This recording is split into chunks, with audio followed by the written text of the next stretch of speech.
irmão, que Deus abençoe a sua vida sobremaneira. Hoje eu estou cansado. Meus 6 netos dormiram na minha casa ontem, né? Então foi uma loucura, né? Então a molecada lá, 5, né? O Theo foi para a casa dele, o Juninho mora embaixo. E aí foi uma loucura, né? E aí vovô pra cá, vovô pra lá, vovô quero água, vovô, e aí arruma a cama, bota pra dormir, 3 aqui, 5, posso ver televisão? Pode. Posso mexer no iPad? Pode. Aí escolhendo tudo que os pais fazem, né? Eu faço num segundo, eu já avisei eles, falei, ó, deixou comigo, pediu sorvete, vai levar. Pediu um gole da coca, vou dar. Então não deixa, não vem, não entra nessa, que aqui chegou, o vovô vai levar tudo na maciota. Quem leu a carta de Tiago, levanta a mão. Sensacional, né, gente? Uma boa leitura. A gente está trabalhando aqui com vocês o Novo Testamento em ordem cronológica didática. Não somente em ordem cronológica, porque os evangelhos foram escritos depois. Então, se eu sigo uma ordem cronológica, a Vera, a gente vai apresentar o evangelho depois, aí fica confuso, não fica didático, porque o Novo Testamento fala e trabalha a questão de Jesus Cristo, a pessoa de Jesus Cristo. Sempre é muito importante a gente entender aquele período. Não adianta você querer ler com a lente de 2024. Então, aquela época, Jesus Cristo começou o seu ministério quando tinha 30 anos. O calendário que temos é gregoriano, feito por um papa. Então, o ano 0, segundo alguns astrônomos, tem erro, porque seria -4, talvez a gente tivesse -4 ou +4. Talvez a gente tivesse em 2028, por exemplo. Então, então, no ano 30, Jesus começou o seu ministério, ele trabalhou durante 3 anos, ele então morre e ressuscita ao 3º dia, como já estava previsto nas Escrituras. Então, o diabo tentou impedir Jesus de chegar até a cruz, porque depois da cruz, ou seja, no momento que ele morresse, aí Deus é que ia agir, fugia da perspectiva do diabo em tentar desestabilizar, desestruturar ou tirar Jesus da cruz. Quando nós lemos sobre a tentação, Jesus foi tentado por 40 dias, né? 40 significa um período completo, podemos dar o entendimento também que ele foi tentado enquanto ele pisou aqui na terra. Até de pai dos demônios ele foi chamado, Belzebu. Ok? Porque ele expulsava demônio e as pessoas não entendiam, porque não existia isso, né? Vamos dizer exorcismo, como a gente costuma falar, né? Não existia nessa época. Então, as pessoas falaram, não, só um cara para poder mandar num bicho desse tem que ser o chefe deles. Então, olha só o que nivelaram Jesus. Ele não se deixou levar pelas coisas que falavam com relação a ele. As primeiras pessoas que se converteram foram judeus raiz. Então, a religião dele, a religião mosaica, a guarda dos 10 mandamentos, o sábado, tudo isso para eles muito relevante. Eles são filhos de Abraão. A circuncisão, que é um pacto abrâmico, né, de Abraão, não tem nada a ver com Moisés e nem com a religião, é cidadania. Então, o judeu, ele é circuncidado, é o pacto com o pai da nação judaica, Abraão. Não tem nada de teológico, não tem nada de bíblico, não é uma lei mosaica ou religiosa. E aí, então, os judeus se converteram, foi a primeira leva, judeus, os discípulos de Jesus, todos eram judeus, eles se converteram. Então, não tinha uma pessoa que definisse as regras do que vale e do que não vale. O que nós fazemos agora? Eu sou judeu, entendi que Jesus Cristo é o Messias, entreguei a minha vida a Jesus. E o que eu faço com aquilo que eu aprendi a minha vida inteira? Ignoro Moisés, não guardo mais o sábado? Esse é o momento que eles estavam vivendo. Essa crise do sincretismo religioso, né? O sincretismo é quando há uma fusão de religiões. Por exemplo, vou citar um nome por questão de ética, não dá problema, o Bispo Macedo. Tem uma tese de doutorado dele, uma tese de doutorado sobre ele, que o que ele fez, por que a Universal alcança tantas pessoas? Porque ele fez um sincretismo religioso. Ele trouxe as religiões afro, todo tipo de religião, ele trouxe para dentro da Igreja Universal. Então, por exemplo, o copo d'água em cima da televisão, LBV. Então o cara se sente confortável, ele está em casa. Rosa branca na sexta-feira, em vez de ser vermelha, Umbanda. Então ele pega a oração às 18 horas, que é a oração da Virgem Maria, ele pegou e fez a oração. Então ele trouxe para dentro, então a pessoa fica muito confortável. É o habitat que ela tinha. Então isso não aconteceu na igreja. A igreja foi muita luta, né? muito desafio, o que pode e o que não pode. Lembrando a você que o mundo daquela época, você que pensa que o nosso mundo é imoral, ele era extremamente imoral, muito imoral. Muito imoral. Imoralidade sexual era uma normalidade àquela ocasião. E aí, então, surgem os cristãos. Aí, um outro padrão. Tanto que a imoralidade era pesada, que o Tiago, que nós vamos estudar hoje, que é irmão de Jesus, não é primo, como algumas pessoas falam, porque foi defendida a virgindade perpétua de Maria, ok? Isso é tradição, não é Bíblia. Não é Bíblia, ok? Isso é tradição e costumes. Então, Maria teve outros filhos. A tratativa do grego é a palavra adelphos, que significa filho. Ok? Não é primo, que algumas pessoas dizem, não, ele é primo, né? Não é primo, filho. José pegou Maria no bom sentido e no mau sentido. Então aí você tem, o pessoal se converte. Você vê, por exemplo, Pedro. Pedro recebeu o Espírito Santo, ele judeu, ele está subindo para fazer as suas orações no templo. Porque ainda era a questão judaica. O cristão, a igreja se reunia no pátio do templo. Então, eles estavam começando a ver o que poderia e o que não poderia. Aí surge o apóstolo Paulo, com o seu coração voltado para não crentes, para não judeus. Então, ele teve foco em pregar o evangelho para as pessoas que não eram judias, né? O próprio Pedro teve uma experiência com o próprio Cristo, em Atos capítulo 10, quando ele está na casa de Simão, o curtidor de pele, em Jope, hoje Tel Aviv. Então ele estava ali em Jope e ele então teve uma visão de alimentos subindo e descendo no lençol e a voz dizendo assim, pega, mata e come. Ele falou assim, não vou comer aquilo que é impuro. E aí a voz disse, não chame de impuro aquilo que eu criei. Como dizendo, judeu e não judeu. Não acho que só vocês são os puros. Né? E aí então ele foi levado até a cidade de Cesareia Marítima, que era a residência oficial do governador da Judéia, foi levado a Cesareia Marítima e lá ele teve uma experiência com Cornélio, que era não judeu. Então começa a entrar não judeus na igreja. E aí todo tipo de paganismo. O cara frequentava uma igreja onde a imoralidade sexual era permitida. No local que ele ia. E ele vem para a igreja achando que aqui também funciona assim.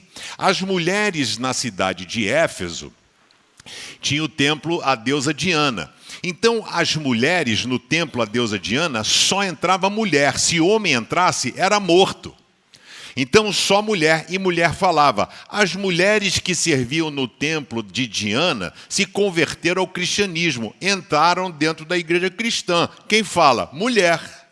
E aí ela começa, bababá, bababá, bababá. Por isso que Paulo fala na carta à igreja em Éfeso que a mulher se cale na igreja. Ok? Ele não falou isso em nenhum outro livro. E as pessoas pegam fora do contexto, porque ele disse para aquela igreja, porque as mulheres daquela cidade pertenciam a um templo, que elas tinham voz, e elas entraram numa cultura diferente, e elas começaram a querer impor, e ele não tinha tempo para ficar de blá, blá, blá. Ele tinha que ser assertivo e diretivo. Não pode. Então não fala. Eu pegar isso e falar que hoje uma mulher não pode, é de uma ignorância teológica abissal, enorme. Ok? Isso é um erro crasso teológico. Então, existem coisas que foram pontuais. Então, Paulo escreve. E quando eles definem em Atos capítulo 15, que foi o primeiro concílio para definir o que vale e o que não vale. Gente, eles estavam tão perdidos que tipo assim, o Luizinho se converteu, ele é gentil, se converteu a cristianismo, entregou a vida a Jesus. Eles estavam circuncidando. porque era o que acontecia com o judeu. Então, um cara que não fosse judeu se convertia à religião judaica, ele era circuncidado, era condição sine qua non.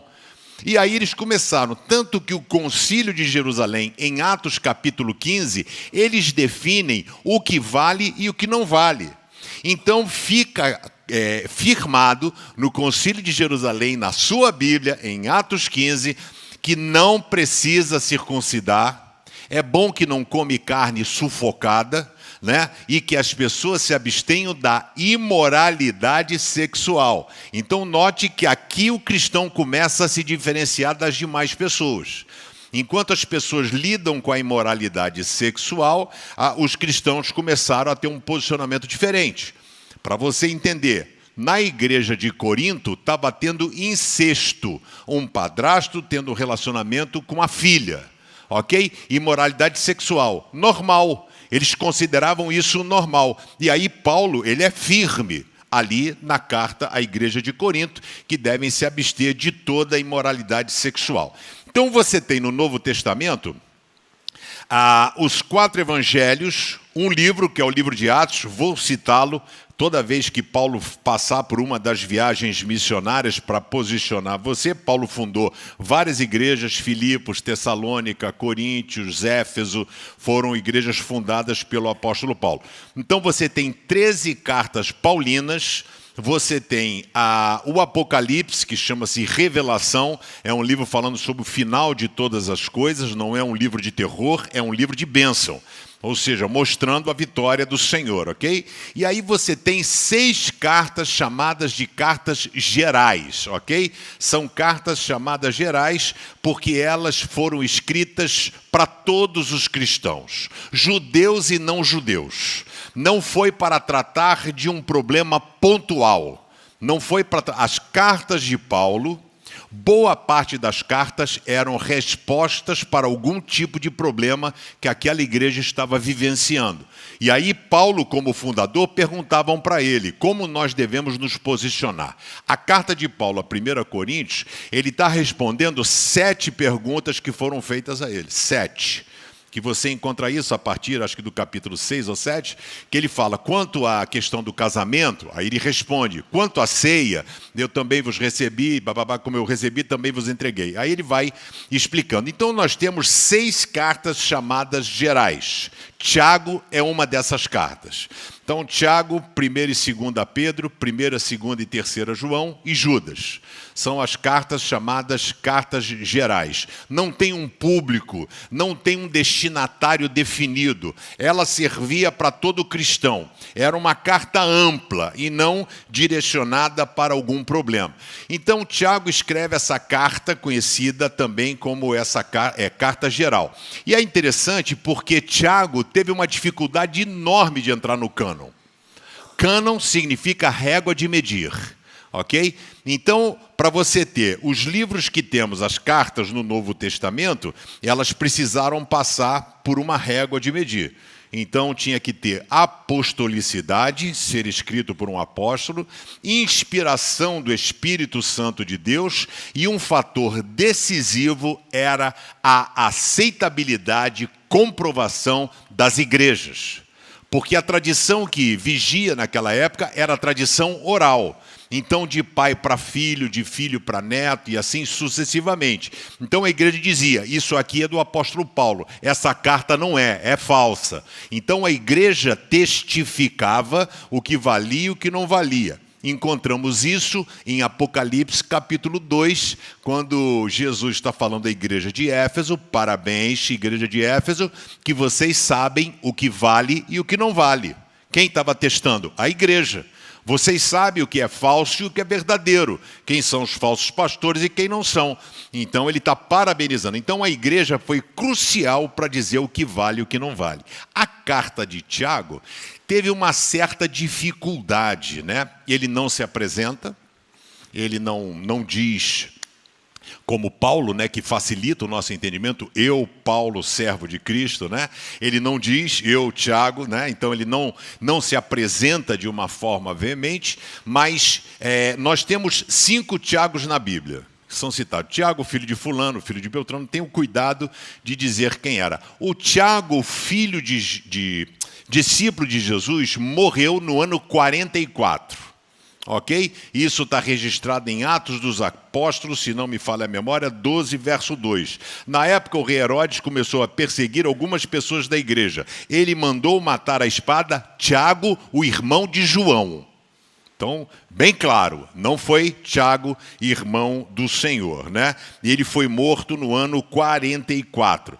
Mas foi durante o século IV que a carta de Tiago ganhou substância, que ela passou a fazer parte do cânon sagrado, a partir do quarto século. E quem ratificou foram gigantes teológicos, né? Agostinho de Hipona, Atanásio, Jerônimo, é quem traduziu a Bíblia que você tem do latim, do grego para o latim, chamada Vulgata. E da Vulgata foi traduzido do latim para a língua portuguesa. É por isso que nós temos as perdas, você está entendendo? Do original grego virou latim, latim virou língua portuguesa. Então você perde a originalidade. Algumas versões são melhores do que a outra. Então, e esse Tiago, irmão do Senhor, é citado por Paulo. Em 1 Coríntios 15, verso 4 e 6, ele falando sobre Jesus, ele foi sepultado no terceiro dia, foi ressuscitado, como está escrito,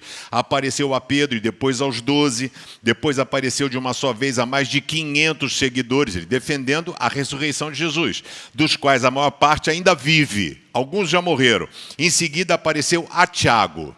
Quando ele faz a citação de Tiago, é o Tiago que está presente em Atos 15, que era o líder da igreja. Esse Tiago que estamos estudando era bispo da igreja de Jerusalém.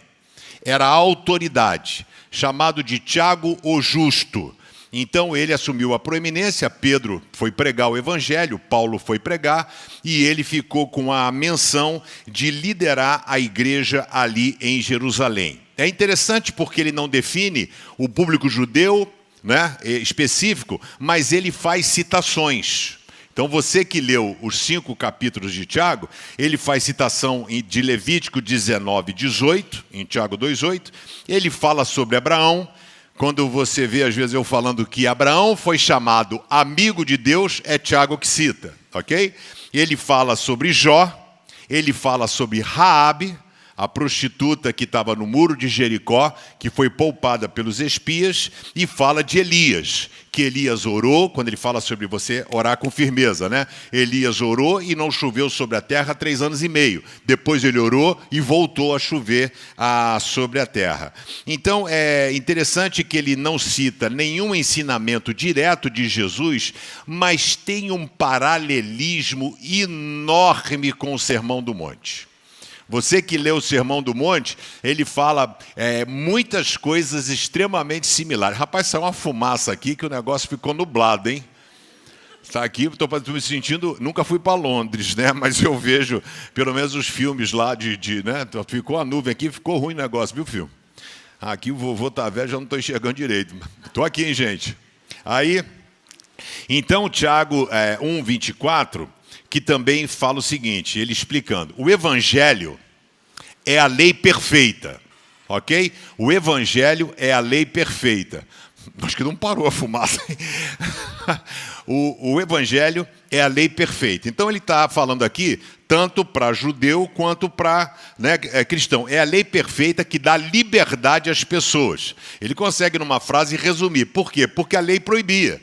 A lei proibia o cara de fazer as coisas, não pode isso, não pode aquilo, não pode andar 500 metros, não pode não sei o que, isso é trabalhar no sábado. Então tinha essas definições. E ele fala, o Evangelho é a lei perfeita, é os 10 mandamentos na sua perfeição, que dá liberdade às pessoas. Se alguém examina bem essa lei e não a esquece, mas a põe em prática, Deus vai abençoar tudo que a pessoa fizer. O sábio é aquele que ouve e pratica. Tiago está citando aqui basicamente o Sermão do Monte. Essa carta contém 108 versículos, entre os quais nós temos 54 mandamentos. Aqui, né, procurei ilustrar para vocês mais ou menos como foi o concílio de Jerusalém. O concílio nunca é uma coisa tranquila, né? Porque você tem no concílio pessoas que defendem a circuncisão, pessoas que não defendem a circuncisão, pessoas que não acham que não tem problema. Então, foi um desafio, o concílio de Jerusalém, as pessoas chegarem a realmente aquilo que pode e aquilo que não pode. Eu quero compartilhar com você o que Tiago tenta nos ensinar. É aprendendo a vencer as lutas da vida. Quem aqui enfrenta alguma luta na sua vida, levanta a mão. Bem-vindo ao time, né? É isso. A vida é luta. Acordou, luta. Foi dormir, luta, né? Então não tem conversa, tem que estar o tempo todo preparado, porque você leva aqui um tapa daqui, outro dali, e a gente precisa estar preparado. Muito interessante que Tiago vai nos ensinar também que quando você tem Jesus, isso vai gerar uma completa mudança de mente na sua vida, do seu comportamento, e isso vai gerar frutos. É algo natural, né? Não é uma coisa impositiva. Por isso que ele vai dizer para a gente em Tiago 2,17, é ele quem fala isso, portanto, a fé é assim, se não vier acompanhada de ações, é coisa morta. O que ele está querendo dizer é o seguinte, não é ação social, ok? Não é, porque as pessoas atrelam muito só a ação social, não é isso. A obra é quando você convida um amigo seu para vir à igreja, é quando você prega o evangelho de Jesus, entendeu? É quando você obedece, é quando você diz não a alguma coisa errada. Então você está mostrando que você é dirigido por Jesus. Então a fé que você tem, ela é viva, porque você consegue viver. Ela não é uma fé morta, uma fé que não resulta em nada, né? Que é o que nós temos encontrado hoje, né? Pessoas que dizem que amam Jesus, mas você não consegue ver isso através da sua postura. É por isso que ele fala também, para a gente ter o cuidado, porque não pode de fonte amarga brotar água doce. Não pode. Entendeu? Então, e de água doce brotar a água amarga. Não existe essa possibilidade. Então, você vai falar aquilo que o teu coração está cheio. E o coração da gente, por demais, é extremamente enganoso. Por isso que nós devemos ser guiados pelas mãos de Deus e não por aquilo que eu acho. Vamos orar? Obrigado, Senhor, pela Tua palavra lida. Pedimos que Teu Espírito Santo possa ter completa liberdade para agir em nossos corações. Eu oro pedindo sabedoria vindo do céu, em nome de Jesus. Amém. É Tiago que fala também que a sabedoria é de graça. Se você não está conseguindo lidar com as coisas da vida, peça sabedoria a Deus, porque Ele dá graciosamente, né? Então, busque sempre sabedoria para você saber o que você deve fazer, porque Deus está disponível ao alcance da sua oração, né? Para que você possa ter sabedoria. Então, em primeiro lugar, para você que possa aprender a vencer as lutas da vida, em primeiro lugar, quem confia não sofre e espera. Entendeu? É duro, é difícil, entendeu? Mas a pessoa não sofre. Quando eu falo sofrimento, aquela pessoa, sabe, tudo é doído, cara, como, olha, sabe, difícil, cara, olha, não acontece, olha, é chato, velho. Você pega um cara desse, não é chato? Né? Eu passo cada uma, às vezes eu estou na academia, estou malhando, quando eu estava correndo, né? Estou correndo na academia, a pessoa, tudo bom, pastor? Eu falei, tudo bem.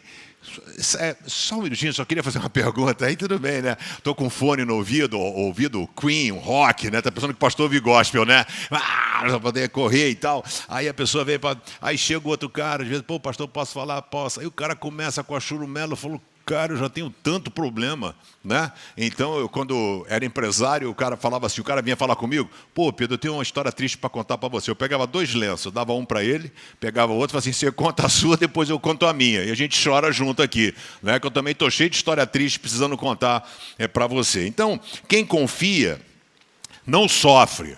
A gente está apanhando, mas estamos de pé, pô. Então não fica naquele negócio de que tudo é uma sofrência, tudo é difícil, tudo, sabe? Então é você não ser dominado pela crise. Então tá difícil, tá ruim, não tá ruim, mas vambora. Isso chama-se resiliência. Ok? É isso que o crente tem. Enverga, mas não quebra. Entendeu? Passa por luta, tu estava sumida, hein, menina? Então, assim, enverga, mas não quebra. Então, a gente passa por essas lutas todas. Olha só o que Tiago vai falar, que Paulo também fala, Pedro também fala. Meus irmãos, sintam-se felizes quando passarem por todo tipo de aflição. Valeu? Passou aflição? Uhul! Cara, que legal! Né? Felicidade, alegria. Entendeu? Parece maluquice, não é? Por isso que Paulo fala que o evangelho para muitos é loucura. Para muitos é loucura. Então, meus irmãos, sintam-se felizes. Por quê? A Bíblia diz, repreendo e disciplino a quem amo. Entendeu? Então, se você não está passando por aflição, de repente o teu amor por Deus está sendo muquirana. Então, ele não está muito preocupado com você. Se ele está disciplinando, ele está explicando isso aqui. Pois vocês sabem que quando a sua fé vence essas provações, ela produz perseverança. Entendeu? Que essa perseverança seja perfeita, a fim de que vocês sejam maduros e corretos, não falhando em nada. Mas se alguém tem falta de sabedoria, peça a Deus, e Ele a dará, porque é generoso e dá com bondade a todos. Não é só para um ou dois, não, é para todos. É de graça a sabedoria. Então ele fala, porque o segredo não é a crise, o segredo é como você reage a ela. É como você reage. Qual é a sua reação diante da luta e da adversidade? É o lamento, é a lamúria, é a dor, é isso? Ou é a fé, a certeza, a confiança, a esperança? A história não acabou, Deus está vivo, Deus ouviu minha oração, as coisas vão acontecer. Então o Tiago está falando a um grupo que já enfrentava uma crise. E teria uma maior ainda. Porque a igreja era confusa e perseguida pelos judeus, mas ela também ia ser perseguida pelo Império Romano. Gente, vocês não têm ideia. Eles eram levados ao circo máximo, né? Porque o Coliseu foi construído em 163. A perseguição começou em 64. Quase 100 anos depois do Coliseu ficou pronto, foi mais usado para gladiador e essas coisas. Então era no circo máximo, que é um lugar abandonado lá em Roma. É abandonado, é uma praça. O cara aponta e fala assim, é aqui, ó, aqui foi. Então ali as pessoas foram mortas. Pegavam a pessoa, tiravam você daqui da porta da igreja, saiu do open mall, pegava você e fala, nega Jesus, nega que Ele é teu Senhor e teu Salvador. Nega que a sua vida será poupada. Entendeu? E aí tinha cara que não arregava, não negava, era morto, jogado às feras, jogado aos leões, queimado vivo, na frente de todos para alegrar a galera. E tinha gente que estava dentro da igreja, que dizia que amava, falou nega, ele negava e voltava no domingo seguinte. Está entendendo? Então é simples, né? As pessoas vão, nega e volta. Isso que eu estou falando gerou uma crise na igreja. Porque tipo assim, cara, o irmão Gelson morreu, o irmão Pedro Riso morreu, cara, e o fulano voltou? E aí, como é que a gente faz?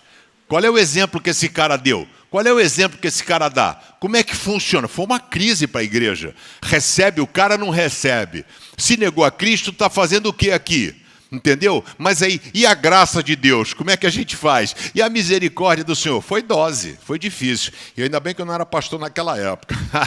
Eu ia mandar embora. Mas a aflição, ela não pode te derrubar. A aflição que vem, ela te motiva. Ela te motiva a avançar, sabe? A ter certeza de que Deus tem algo melhor e maior na sua vida. Tiago explica que Deus tem um propósito maior quando Ele permite que passemos por tribulação. Ela vai moldar e aperfeiçoar o teu caráter, te levando para mais perto de Deus. Vamos ler o livro de Jó. O cara perdeu mulher, perdeu mulher não, mulher ficou. Perdeu os filhos, perdeu dinheiro, perdeu o gado, perdeu tudo, ficou doente. Entendeu? E aí ele passa uma aprovação. O livro são 42 capítulos. No final ele fala, antes os meus olhos ouviam, hoje os meus olhos te veem. Ele diz, eu sei, Senhor, que nenhum dos teus planos podem ser frustrados. Fala de Jó, após a sua aflição e a sua tribulação. Então nós devemos usar todas as armas para vencer as lutas. Fé, perseverança, maturidade, agir de forma correta, fazer uso da sabedoria que é graciosa. É isso que Tiago está falando. Vou repetir.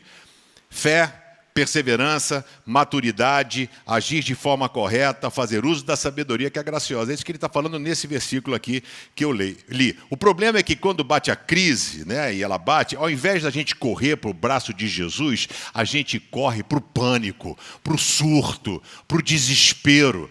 Sabe, a gente não consegue manter a lucidez e falar, calma, cara, eu estou aqui, se eu estou aqui tem esperança. Se eu estou vivo, tem esperança. As coisas podem acontecer, pode mudar. E a gente tem essa capacidade de sofrer por coisas que você nunca vai passar. Isso é uma coisa do cão, né? Que pega a gente assim, a ansiedade que domina hoje 100% das pessoas. E eu quero dizer para você, não seja dominado pela crise, seja dominado pelo poder de Deus. Amém? Tenha certeza que Ele não colocou você de lado na sua vida. Segundo lugar, coloque a fé acima da dúvida.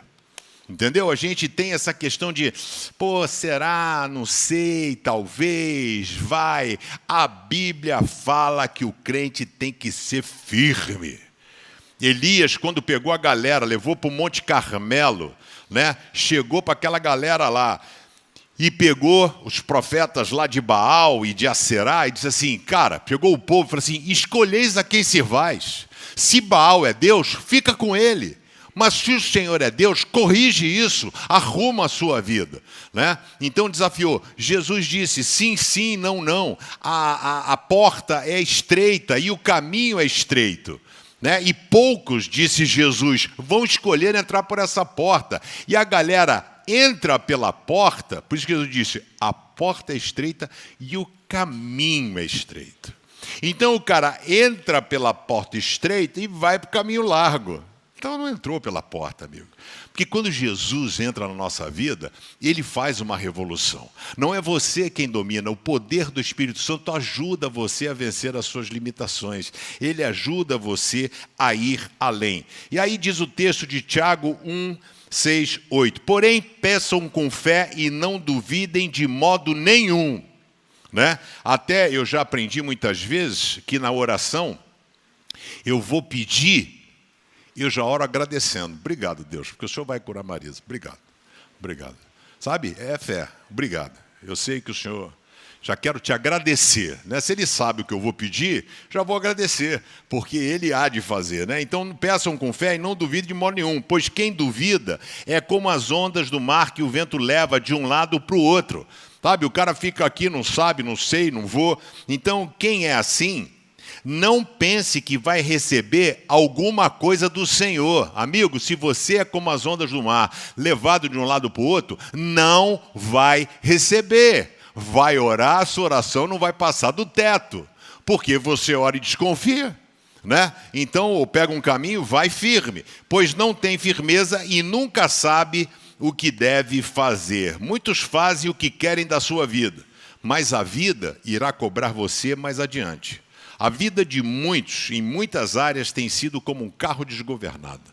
Sabe, que você pega e o carro vai andando do lado para o outro, é igual a história daquele playboy, o cara pegou tudo que ele tinha, botou numa Ferrari top de linha, botou, aí estava andando com a Ferrari, ele viu Jesus assim parado na esquina, falou, Jesus, entra aqui no carro, vamos dar uma volta comigo. Jesus entrou na Ferrari, aí o garotão para cá, para lá, correndo, mostrando a potência do carro, e aí o cara perdeu o controle do carro, o carro bateu, rachou o carro no meio, Jesus estava de cinto, que não é bobo, aí deu aquele negócio todo, aí pega, Jesus está de pé, saiu da calçada, deixa o menino desenrolar, o cara fala, cara, botei tudo que eu tenho nesse carro e não tenho seguro.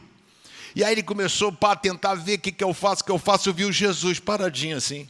Aí foi o quê? Fez o que nós fazemos, foi para cima de Jesus. E falou, como é que o senhor faz um negócio desse comigo? Sou teu filho, pô. E o senhor estava dentro do carro comigo, o senhor não pode dizer que eu não trouxe o senhor para o projeto, o senhor estava dentro do carro comigo. Aí Jesus disse, eu estava no carro, mas é você que estava na direção. Ok? Porque Jesus, na vida de muitos, não passa de um carona. Ok? Ele está sentado do lado. Quem governa a sua vida é você, não é Deus. E aí você acha que as coisas têm que acontecer porque Jesus está no carro da sua vida? Quero convidar você hoje. Entregue a direção nas mãos de Jesus. Diz, Senhor, está aqui a minha vida. O Senhor dirige, faz aquilo que o Senhor acha que precisa ser feito. Tiago fala que a gente ora pouco e ora mal. Porque a gente ora mal, por quê? Porque a gente pede duvidando. E a fé é algo que não sai do papel de simplesmente palavra, mas da sua postura, é do coração. Entendeu? Você não vai ler e vai mudar a sua vida. Para que sua vida não fique desgovernada, a dúvida precisa ser colocada de lado. É aprender a marchar no meio da adversidade, mas sabendo que o Senhor é contigo. Quero dizer para você, querido, querida que está aqui, o Senhor é contigo. Amém? É contigo, acredita. Ele é com você. É o que a Bíblia diz, Ele está conosco. Agora, às vezes nós não nos apropriamos de tudo aquilo que Jesus é, de tudo aquilo que Ele pode realizar na nossa vida. O céu pode estar cinzento, gente, mas quando você passa das nuvens, o céu é azul. É igual aquele garotinho. Estava no avião, o avião com aquela turbulência, e pai, todo mundo, quem sabia rezar, rezando, negorando, tudo desesperado, e o menininho está desenhando, está brincando. Aí o cara falou assim, ô filho, você não está preocupado não? Por que você está tranquilo assim? Estou tranquilo, porque o meu pai é o piloto. Eu confio nele, eu sei o que ele está fazendo, sabe? Então, em meio à turbulência, confie que Deus está dirigindo a sua vida. Sabe, pode estar turbulento, mas vai passar a nuvem. E aí você consegue ter um voo de cruzeiro. A sua vida não está desgovernada. Ela está nas mãos de Deus. Se não está, pelo menos deveria. Amém? Terceiro e último lugar. Ande na direção de Jesus e não na direção do pecado. Gente, isso aqui é uma coisa que é uma triste e dura realidade na vida de muitos. As pessoas estão brincando de ser crente, brincando. Cuidado, não joga a sua vida no lixo. Sabe, um pequeno erro pode trazer desgraças incomensuráveis. Você não consegue medir. Querido, você nunca vai saber o desdobramento, a consequência de um ato que você fez. Davi não sabia que olhar para Betseba, mulher casada, puxar ela para dentro do palácio, iria gerar nele um sentimento, engravidou, de matar o marido da mulher, assumir a mulher. Nossa! A espada não se apartará da tua casa, Davi. Você tinha a tua mulher, tuas concubinas, Urias só tinha uma. Você foi lá, pegou a mulher do cara e matou o cara. O que você fez, você vai receber. E aí, a filha foi estuprada por um irmão matou o irmão, o filho queria matar Davi. Você tem noção, a família do cara? Se ele soubesse que uma aventura com essa mulher trazer tamanha desgraça, ele tinha ido ou não, gente? Não! Agora você não sabe qual vai ser o desdobramento. Entendeu? Você não sabe o que vai ser, não pague para ver. Não pague para ver. Sabe, pecado não pode brincar, por isso, ande na direção de Jesus. Aprenda a dizer não. Não, não, não vou, não quero. Se posicione. A vida é de quem tem posicionamento, ainda mais no relacionamento com Jesus. Tiago vai nos ensinar dizendo o seguinte: quando alguém for tentado, não diga, esta tentação vem de Deus. Isso aqui é um ensinamento teológico. Pois Deus não pode ser tentado pelo mal e Ele mesmo não tenta ninguém. Deus não tenta ninguém. Botou a mulher na sua vida, não foi Deus não, é o diabo. Tentação e provação. Tentação vem do cão. Provação vem de Deus. Provação refina você e aproxima você de Deus. A tentação faz você virar as costas para Deus. Essa é a diferença de tentação e de provação. Então não confunda. As pessoas hoje estão perdidas teologicamente. Sabe, eu quando falei sobre batalha espiritual, que a palhaçada, tudo é o diabo. Ah, o diabo botou a mulher na minha vida, o diabo me tentou. O diabo, o que é isso, rapaz? Jesus Cristo é muito maior do que qualquer coisa. Não há tentação que Deus não possa te livrar. Então bota a tua vida nas mãos de Deus. Sabe, você vai ficar na cara do gol, Deus vai falar assim, você não, você é meu, vem cá. E vai tirar a vontade do teu coração. Mas não é para qualquer um, tem que ter vida com Ele, caminhar com Ele, ter maturidade.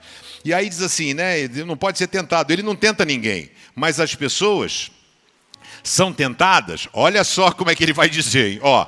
Quando são atraídas e enganadas pelos seus próprios maus desejos. Ninguém peca do dia para a noite, sabe como é que é? Uma traição, adultério, um roubo. Não é do dia para a noite, devagarzinho. O cara rouba aqui, fazendo a folha de pagamento, desviou 500 pratas, rolou, ninguém notou. O cara vai para 1000, até que o cara perde a mão. É o que acontece com boa parte das pessoas aqui no Brasil. E aí, os seus próprios maus desejos. Então, esses desejos, que são maus, fazem com que o pecado nasça. Então, o pecado não nasce por um acaso. O teu mau desejo, sabe a grama do vizinho é mais verde? Inveja, né? Então, você começa a gerar, o pecado começa a brotar no seu coração. Gênesis capítulo 4. Deus vira para Caim e fala: Caim, Deus avisando que ele estava com raiva do irmão, o teu pecado bate a porta. O teu pecado bate a porta. Não adiantou, ele teve inveja e matou o irmão. Foi avisado por Deus, entendeu? E eu espero ser a boca de Deus na sua vida hoje. Talvez amanhã você estivesse a ponto de cometer alguma coisa, mas Deus vai tirar você. Amém? Deus vai tirar você dessa situação. E diz aqui, e o pecado quando já está, né, e faz com que o pecado nasça, e o pecado quando já está maduro, produz a morte. Sabe o que é a morte? A ausência de Deus. A morte é separação de Deus. O salário do pecado, Paulo, é a morte. Romanos 3:23. O salário do pecado é a morte. Então nós misturamos a estação o tempo todo. Aí confunde o que é tentação com provação. E aí fica, né, perdido nessa situação. Ele mesmo vai dizer aqui, feliz é aquele que nas aflições continua fiel. Porque depois de sair provado dessas aflições, receberá como prêmio a vida que Deus promete aos que o amam. Tiago ensina que o pecado não chega de forma avassaladora. Ele vem no sapatinho. Ele vem devagarzinho, sempre como uma coisa interessante. E aí, quando o pecado chega, arrebenta tudo. Mas Deus trouxe você aqui hoje para que a sua vida seja ajustada. Não por mim, eu não tenho esse poder, mas por Ele que morreu por você na cruz. Eu queria orar com você. Feche seus olhos, abaixe a sua cabeça. Queria orar contigo. Queria orar por você. Eu sempre faço 2 convites. Eu não posso nunca terminar um culto sem abrir a oportunidade a você que está aqui hoje, nos visitando, apareceu aqui pela primeira vez, tem frequentado, mas ainda não se posicionou. Escolheis a quem servais. Jesus Cristo é o caminho, é a verdade, é a vida. Em nenhum outro há salvação. Você já declarou isso? De fato, Jesus controla a sua vida? É Ele quem governa a sua vida? Eu quero convidar você que está aqui hoje, nessa noite, a você que está no online, se você quer entregar a sua vida a Jesus hoje, se posicionar diante do céu e da terra, dizendo que Jesus é o Senhor e Salvador da sua vida, escreva: eu aceito. E se existe alguém aqui nesse auditório que pela primeira vez quer entregar a sua vida a Jesus, se posicionar ao lado dele, levanta a sua mão, faz assim: eu quero muito orar por você em nome de Jesus. Levante sua mão bem alto. Onde você estiver, eu quero orar pela sua vida. Eu quero entregar você nas mãos daquele que deu a vida por você. Lá na galeria, se tiver alguém, levante sua mão bem alto, bem alto. Eu quero orar por você. Jesus disse: vinde a mim todos vocês, estão cansados, sobrecarregados. Eu, disse ele, posso aliviar vocês. Eu vos aliviarei. Agora ele deseja fazer mais por você, mas é você que diz: tudo bem. É você que diz: não, eu não preciso. Você precisa mais de Deus, quer se posicionar hoje, ter Jesus na sua vida? Levante a sua mão em nome de Deus. Abençoe Vinícius, Tauan, Leonardo, Jorge, no online. Existe alguém aqui no presencial? Levante a sua mão em nome de Jesus. Não vou ficar aqui a noite toda. Quero abrir a você a oportunidade de se posicionar diante dele, entregando a sua vida a Jesus. Existe alguém nessa noite? Levante a sua mão. E eu quero orar por você que está aqui. A você que fala: Senhor, eu quero aprender a enfrentar as lutas da vida, eu quero aprender a me posicionar. Deus abençoe lá na galeria presencial, glória a Deus. Existe mais alguém? Mais alguém aqui? Já teve uma pessoa lá em cima. Se tiver mais alguém, em nome de Jesus, talvez seja para você se posicionar.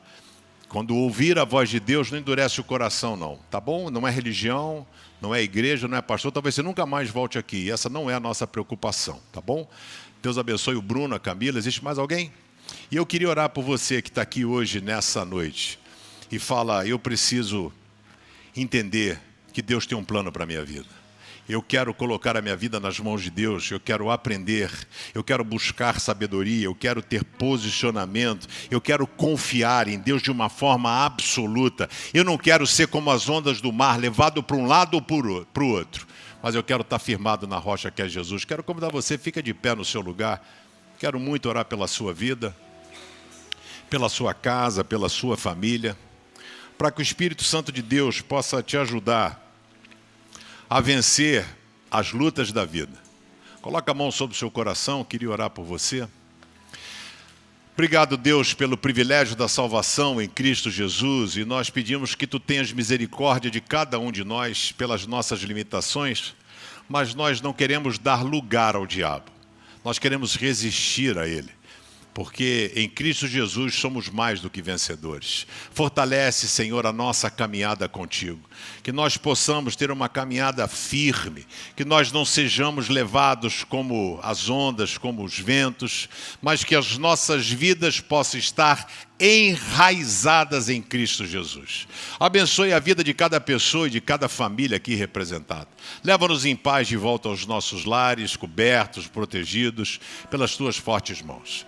Que a graça e a paz do nosso Senhor e Salvador Jesus Cristo, o amor maravilhoso, incomparável, incansável de Deus Pai, a presença poderosa do Espírito Santo, seja derramado sobre você, sobre a sua vida, sua casa, sua família, sobre esta igreja de Jesus chamada CB e sobre todo o povo de Deus espalhado sobre a face da terra hoje e para todo sempre.